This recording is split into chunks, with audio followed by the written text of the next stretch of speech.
The forgotten killer police couldn't identify. He moved quietly, almost like he wasn't real. No name, no pattern, no clear motive. Just a trail of silent terror that stretched across 3 small towns, and a mystery that still keeps investigators awake at night. This is the story of the forgotten killer police couldn't identify, a case that began with one strange incident and ended with a question that still has no answer. It started in the fall of 1994 in a quiet town called Ridge Valley, the kind of place where everyone knew everyone and people rarely locked their doors. Life was simple, peaceful, predictable. Until one night, a local man named Jonathan Reed didn't show up for work. His friends thought he overslept or didn't hear his alarm, but when hours passed and his phone stayed silent, his brother went to check on him. Jonathan's front door was unlocked. The lights were off, and the house was unnaturally cold. Inside, nothing looked disturbed, no signs of a struggle, no broken windows, no missing items. It looked as if Jonathan simply stepped out and never came back. But the strangest thing was lying on his kitchen table, a small metal coin, old, rusted, with a symbol carved into it, a symbol no one recognized. Police searched the area for days, but Jonathan had vanished without a trace. 2 weeks later, it happened again. A woman named Grace Miller disappeared while walking home after visiting her sister. Her shoes were found neatly placed beside the road, as if she stopped walking, removed them calmly, and walked barefoot into the night. Next to the shoes was the same metal coin. Detectives believed the 2 cases were connected, but they couldn't figure out how the victims were chosen.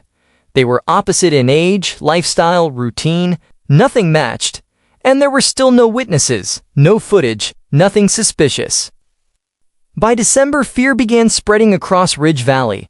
People locked their doors for the first time in years. Parents kept their kids inside after dark.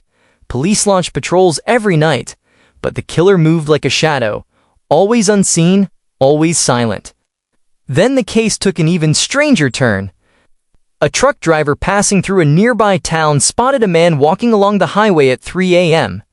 The figure was tall, dressed in dark clothing, moving slowly, almost drifting. The driver slowed down, thinking the man needed help. But when his headlights illuminated the man's face, the driver froze. Because there was nothing to see.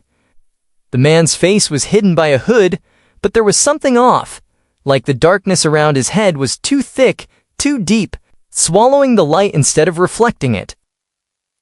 Before the driver could react, the figure stepped into the woods and disappeared.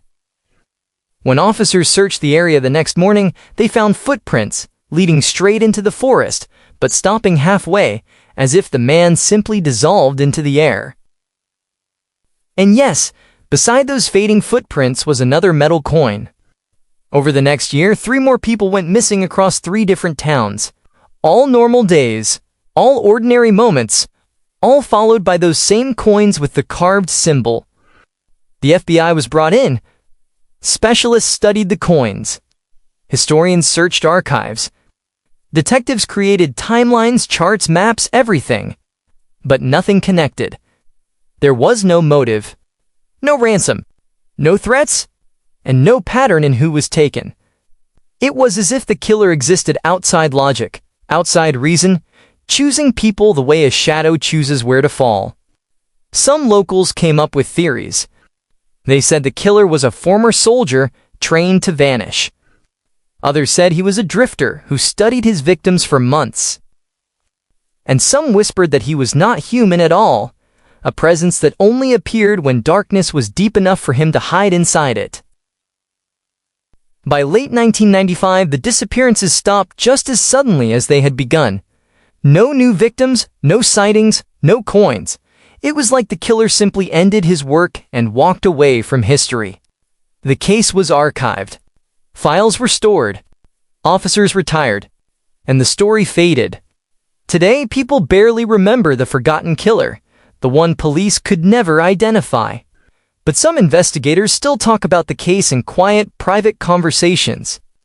Because every now and then, in a random town, on a random night, someone reports seeing a tall figure standing near the tree line.